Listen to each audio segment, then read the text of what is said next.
peux te relever un peu ou pas? On est en train de régler les fauteuils. Vous savez, on est vendredi, on s'installe confortablement. Très belle musique, hein, bien sûr, pour parler.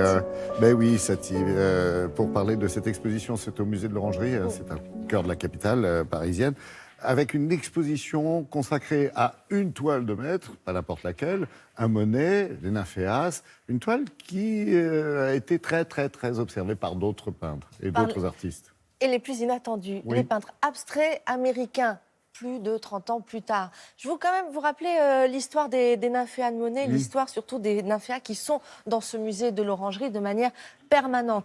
Quand Monet est plus âgé, il achète sa maison à Giverny et il construit un jardin absolument magnifique. Je dis bien il le construit parce qu'il le construit de manière très précise pour le peindre. Un pont japonais, des sols pleureurs, des nénuphars, ces fameux nymphéas. Et pendant des années, il construit vraiment, il conçoit son jardin pour le peindre. Et c'est ce qu'il va faire pendant des années, avec toujours une recherche de perfection, on va dire, les professionnels de l'art, vous direz, de radicalité, à savoir qu'il va se diriger de plus en plus vers l'abstraction. Et ça, c'est quelque chose que parfois on dit c'est à cause de sa cataracte. C'est parce qu'il voyait aussi moins bien, qu'il arrivait moins bien à peindre. Oui, d'une certaine manière, mais pas seulement. Il a peint ce jardin de manière exceptionnelle. Mais en fin de vie, il avait un peu moins de succès, Monet. Et son ami Georges Clemenceau lui a offert de pouvoir installer ces grands nymphéas, ces grands panneaux. Et dit voilà, il y a 2 pièces circulaires, ovales, immenses, tu peux les habiller. Et c'est ce qu'il a fait. Malheureusement, il est mort quelques mois avant l'installation de ces panneaux à l'Orangerie. Il ne les aura jamais vus,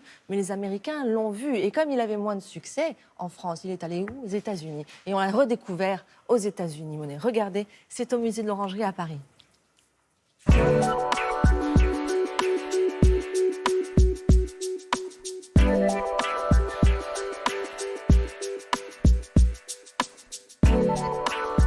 L'exposition au musée de l'Orangerie sur Monet et l'abstraction américaine raconte en fait la manière dont les nymphéas de Monet ont été redécouverts par les artistes américains au début des années 50.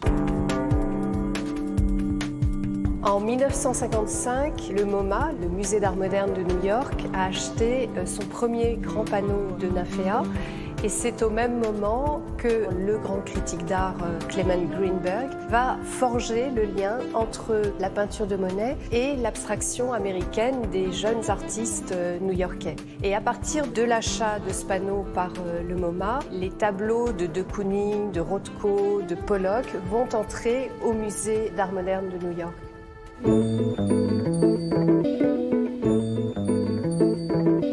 La grande proximité avec Monet de la part de ces artistes abstraits américains, qui ne sont pas les premiers à faire de l'abstraction, il y a eu avant eux Mondrian ou Kandinsky, la spécificité de leur travail, c'est peut-être au premier abord la dimension de leur toile. Et je crois qu'ils ont tous été absolument impressionnés par le caractère monumental des nymphéas. Et l'on retrouve évidemment dans leur travail cette ambition et même cette vision de la nature avec une puissance que l'on ne retrouve que dans la peinture américaine. Les impressionnistes abstraits comme Philip Guston, John Mitchell ou Riopelle ou encore Sam Francis vont se nourrir de la contemplation des œuvres de Monet.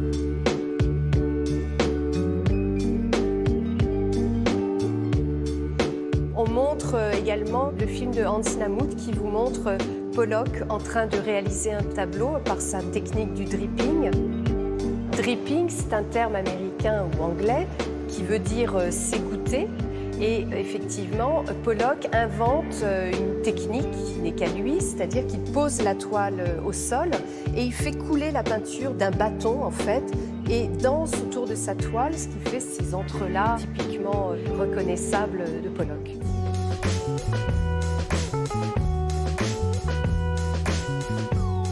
Évidemment, dans une exposition, quand on confronte Rothko ou Pollock ou De Kooning à Monet, on a tous les plus grands de la peinture. Donc évidemment qu'un Rothko, ça reste une sorte de valeur universelle à la mesure de Monet, Pollock également, et c'est un enchantement de voir ces toiles qui effectivement traversent comme ça le temps de manière absolument indémodable. Voilà, très belle exposition qui ouvre aujourd'hui et à découvrir à l'Orangerie à Paris jusqu'au 20 août. Merci beaucoup.